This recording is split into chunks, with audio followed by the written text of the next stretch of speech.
వి gold trusted gold buyers తాకట్టులో ఉన్న బంగారాన్ని విడిపించి ఈ రోజు ఉన్న మార్కెట్ ధరకే కొనబడును. మరిన్ని వివరాలకు సంప్రదించండి 77107720. మారేడుమిల్లి అడవి ప్రాంతంలో ఆపరేషన్ సంభవ్లో భాగంగా అలాగే వరుస 2 ఎన్కౌంటర్లు అయితే జరిగాయి. ఈ ఎన్కౌంటర్లో ఇప్పటికీ కీలకమైనటువంటి మావోలిస్ట్ నేతలు మృత్యువాత పడినటువంటి పరిస్థితి. 13 మంది వరకు కూడా మావోలిస్టులు హతం చేశామంటూ కూడా ఒక పక్కన ఆ పోలీసు అధికారులు అయితే చెప్పుకొస్తున్నారు. ఈ నేపథ్యంలో వాళ్ళకి సంబంధించిన బాడీలన్నీ కూడా ఇక్కడ ఏదైతే రంపచోడవరం ఏరియా ఆసుపత్రిలో ప్రస్తుతం పిఎం అయితే నిర్వహిస్తున్నారు. ఇక్కడైతే కుటుంబ సభ్యులు అయితే ఇప్పటికే చేరుకున్నటువంటి పరిస్థితి. మరో పక్కన ఇప్పుడు జరిగినటువంటి ఘటనలలో అలాగే అనేక ఆరోపణలు అయితే వెల్లువెత్తుతున్నటువంటి పరిస్థితి ప్రధానంగా ఉంది. అలాగే దీనికి సంబంధించినటువంటి అనేక అనుమానాలు ఉన్నాయంటూ కూడా ఇప్పటికే ప్రజా సంఘాల పక్కన ఆరోపణలు చేస్తున్నారు. అలాగే ఇప్పుడు అమరుల బంధుమిత్రుల మిత్ర సంఘం ఎవరైతే అధ్యక్షులు ఉన్నారో ప్రస్తుతం మనతో అంజమ్మ గారు ఉన్నారు. మాట్లాడే ప్రయత్నం చేద్దాం. మేడం చెప్పండి, ఈ ఇప్పుడు వరుస ఘటనలు మారేడుమిల్లి ప్రాంతంలో ఎన్నడూ లేని విధంగా జరిగాయి అంటున్నారు. ఇక్కడ 13 మంది మావోలిస్టులు హతమైనాక ఏ విధంగా చూడాలంటారు? మారేడుమిల్లి ప్రాంతం అట్లాగే ఆంధ్ర మైదాన ప్రాంతాల్లో ప్రజల్ని భయభ్రాంతులు చేయటానికే ఈ విధంగా వాళ్ళని పట్టుకొచ్చి మారేడుమిల్లి ప్రాంతంలో హత్య చేయడం జరిగిందనేది మేము భావిస్తున్నాం. ఇప్పుడు జరిగినటువంటి కీలక కేంద్ర కమిటీ సభ్యులు హెడ్మాన్ హతం చేసామంటున్నారు. మరో పక్కన టెక్శంకర్ కూడా హతం చేశారంటున్నారు. ఈ యొక్క ఇప్పుడు జరిగినటువంటి మొత్తం 13 మంది మృతుల్లో మీకు ఎటువంటి అనుమానాలు ఉన్నాయి? 13 మందిని పట్టుకొనే కాల్చి చంపారండి. ఎందుకంటే వాళ్ళు చెప్పిన దాన్ని బట్టి హెడ్మా ఎన్కౌంటర్ అని చెప్పి న్యూస్ ఛానల్లో రాగానే ఒక అరగంటలోనే సుశీల అనే మహిళా మావోయిస్ట్ని పట్టుకున్నామని చెప్పి అన్నారు. ఒక్క ఆమె కాదు 10 మంది అన్నారు, తర్వాత 13 అన్నారు, తర్వాత 27 మంది అన్నారు, తర్వాత 72 మంది అన్ని ప్రాంతాల్లో అరెస్ట్ చేశాము. మొత్తం కూడా ప్లాటూన్ టీమ్స్ అని చెప్పి అన్నారు. దేవ్జీ సెక్యూరిటీ గార్డ్స్ అన్నారు, తర్వాత ఈయన హెడ్మా సెక్యూరిటీ గార్డ్స్ అని చెప్పి అన్నారు. మరి సెక్యూరిటీ గార్డ్స్ ఇక్కడ ఉంటే సెక్యూరిటీ గార్డులని ఇక్కడ ఉంచేసి ఆయన తీసుకుపోయి హత్య చేశారు అనేది మేము అనుకుంటున్నాం. అతన్ని కానీ అతని భార్యను కానీ ఇంకా 3 వ్యక్తులను కానీ అట్లా హత్య చేశారు అనుకుంటున్నాము. ఫస్ట్ రోజు టెక్శంకర్ ఉన్నారు అన్నారు, చెల్లూరు నారాయణరావు ఉన్నారన్నారు, తర్వాత రెండో రోజు దేవ్జీ కూడా ఉన్నారన్నారు. మధ్యాహ్నానికి ఈ పేర్లు ప్రకటించారు, శ్రీను అలియాస్ వాసు, లేకపోతే అనిత, షమ్మి, సీత, టెక్శంకరు, ఇవన్నీ కూడా ప్రకటించడం జరిగింది.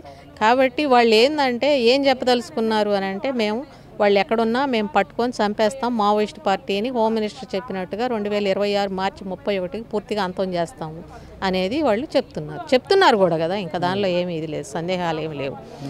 వాళ్ళు చెప్తున్నారు. కానీ ఒక మావోయిస్ట్ పార్టీని నిర్మూలించితే పోరాటాలాగో కదా. వాళ్ళ మీద అసమానతలు, దోపిడీలు, అణిచివేతలు, అత్యాచారాలు, హత్యలు ఉన్నంతకాలం వాళ్ళు పోరాడుతూనే ఉంటారు. వాళ్ళని అసలు పూర్తిగా భూమి నుంచి తరిమేసేటువంటి కుట్ర జరుగుతుంది కాబట్టి వాళ్ళు పోరాడతారు. కాబట్టి పోరాడే ప్రతి వాళ్ళని మావోయిస్టులు, ఈరోజు ప్రజా సంఘాల వాళ్ళని అర్బన్ మావోయిస్టులు అని చెప్పి మాట్లాడుతున్నారు. కాబట్టి అక్కడ పోరాటం చేసేవాళ్ళని వాళ్ళు మావోయిస్టులనే అంటారు. అప్పుడు ఇంకా నువ్వు మావోయిస్ట్ పార్టీని ఏం అంతం చేస్తావు? నువ్వు అంతం చేసేది ఏంటి అని అంటే, నువ్వు ఆకలిని, అసమానతల్ని, దోపిడీని ఆపేసేయండి. వాళ్ళ జీవితం వాళ్ళు బతుకుతారు. మీరు రాజ్యాంగం మీద ప్రమాణం చేసి వచ్చారు కదా, రాజ్యాంగ పరంగా నడుచుకోండి. అప్పుడు వాళ్ళు స్వేచ్ఛగా బతుకుతారు, మీరు చెప్పిన మాట నిలబెట్టుకున్నట్టు అవుతుంది, ప్రజలందరూ కూడా మంచిగా బతుకుతారు. అంటే హెడ్మా ఈ యొక్క ఎన్కౌంటర్ 10 రోజుల ముందే ఒక లేఖ కూడా విడుదల చేశారు. ఆ లేఖలో ఒక జర్నలిస్టుకి ఇచ్చిన నేపథ్యంలో, అలాగే సరైన భద్రత ఇస్తే మేము లొంగిపోతామని కూడా చెప్పిన నేపథ్యంలో ఈ ఘటన 10 రోజులకే జరగడం ఎలా చూడాలి? ఇప్పుడు లేఖలోనే 2 వర్షాలు మీరు చెప్తున్నారు. అంటే మనం అందరం చదువుతున్నాం, విలేకరులు రాసినవి కావచ్చు, లేదంటే సోషల్ మీడియాలో కావచ్చు, ఎలక్ట్రానిక్ మీడియాలో వచ్చిన దానిలో ఏం చెప్తున్నారు? నేను లొంగిపోతాను, నాకు సరైనటువంటి సెక్యూరిటీ భద్రత ఉంటే, నా ప్రాణాలకి హాని జరగదని ఉంటే నేను లొంగిపోతాను, నేను ఈ తర్వాత కొంచెం ముందర మాట్లాడాలి, చర్చలు జరపాలి అని చెప్పి అన్నాడని చెప్తున్నారు. దాని తర్వాత సోను, ఆసన్న ఇద్దరు కూడా ఉద్యమానికి ద్రోహం చేశారు, వీళ్ళు మోసంతో మిలీషా వాళ్ళు లొంగిపోయే విధంగా చేశారు, మీరు తిరిగి రండి, మీరు తిరిగి వచ్చి పోరాటంలో చేరండి, ఆయుధం వదిలేదే లేదు అని చెప్పి ఉంది ఆ లేఖలో. ఈ లేఖ ఏది నిజము దీంట్లో? కాబట్టి అతను ఆదివాసీ వీరుడు, ఆయన వీరుడు కాదు, ఏమీ కాదు, ఆయన లొంగిపోవటానికి వచ్చాడు అని చెప్పి ఈరోజు ఆయన చంపేసి, అయ్యో మాకు తెలియదు అని చెప్పి మొసల కన్నీళ్ళు గారుస్తున్నారు.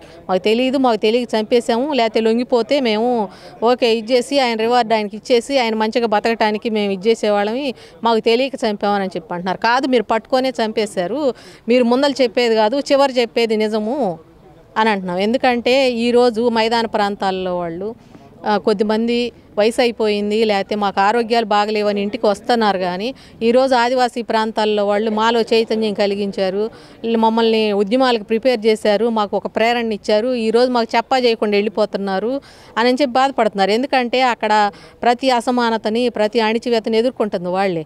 మరి ఇప్పుడు హెడ్మా ఇంటికి పోయినా కూడా ఎక్కడ బతుకుతాడో అక్కడే బతకాలి కదా. హెడ్మా ఇల్లు మనం చూస్తున్నాం కదా. కాబట్టి హెడ్మా లొంగిపోతాడు అని చెప్పి నువ్వు నేను చెప్తే ఎవరు నమ్ముతారు? నమ్మరు కదా.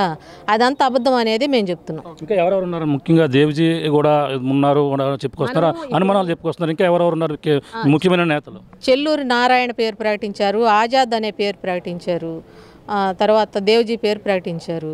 కాబట్టి వీళ్ళని ఏమైనా చంపేటువంటి కుట్ర జరుగుతుందా అనేది మాకు అనుమానం ఉంది.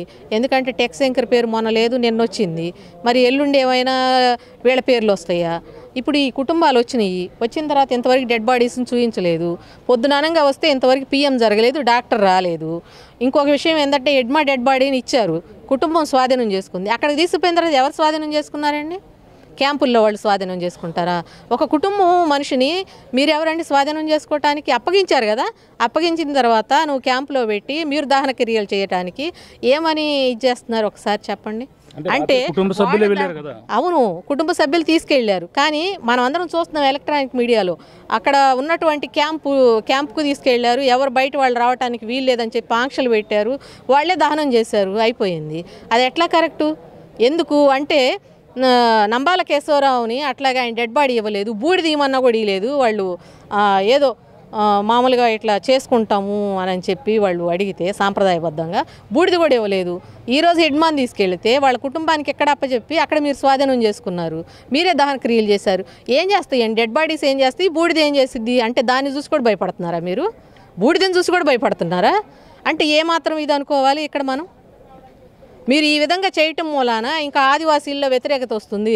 ప్రజలందరిలో కూడా మీరు ఎంత ఇదిగా వ్యవహరిస్తున్నారు అనేది కూడా అందరికీ అర్థమవుతూ ఉంటుంది.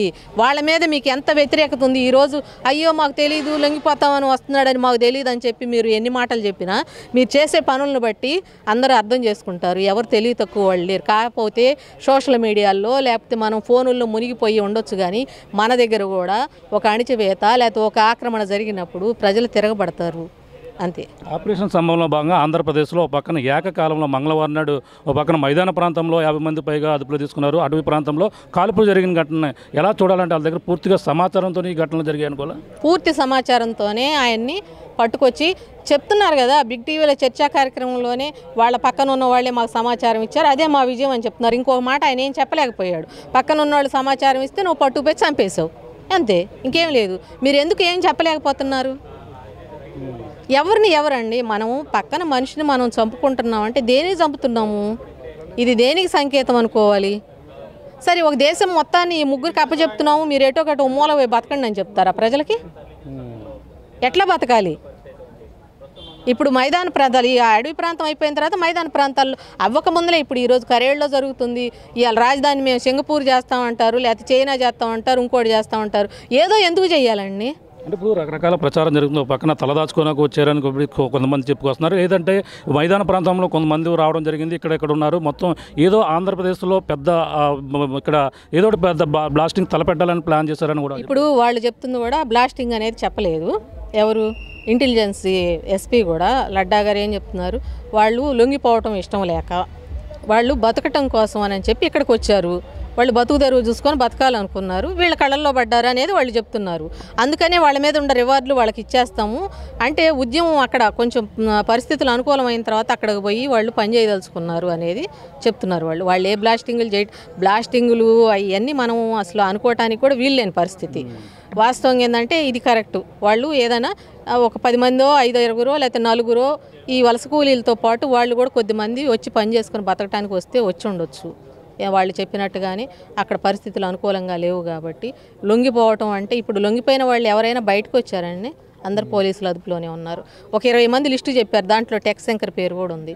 గంగన్న అన్నారు, రాజిరెడ్డి అన్నారు, ఎవరో సాంబయ్య అన్నారు. 20 మంది లిస్టు చెప్పారు. ఎవరు లొంగిపోయి వచ్చిన వాళ్ళని ఇంతవరకు చూపించడం కూడా చూపించలేదు. మరి వాళ్ళ దగ్గర ఉన్నారా? అసలు రాలేదా? మరి రాకపోతే వీళ్ళు ఎందుకు ప్రకటించారు, ఎందుకు జరుగుతుంది ఇదంతా అనేది కూడా మనకి తెలియని విషయం. కేవలం 3 PM మాత్రమే ఉన్నటువంటి పరిణామం కనపడుతుంది. ఇంకా 10 మంది ఉన్నారు. ఎందుకు ఆలస్యం అవుతుంది? కుటుంబ సభ్యులు రావడానికి నిరాకరిస్తున్నారు అనుకోవచ్చా? కుటుంబ సభ్యులు రావడానికి నిరాకరణ కాదండి, ఇప్పుడు దగ్గరగా ఉన్న వాళ్ళు వచ్చారు. మొన్న జరిగిన దానిలో భాగంగా ఇప్పుడు ఆదివాసీలు కాబట్టి 2 కుటుంబాల వాళ్ళు వచ్చారు. హెడ్మాతో పాటు హత్య చేయబడ్డ కుటుంబాలు 2 వచ్చినాయి. ఇప్పుడు శంకర్ కుటుంబం వచ్చింది.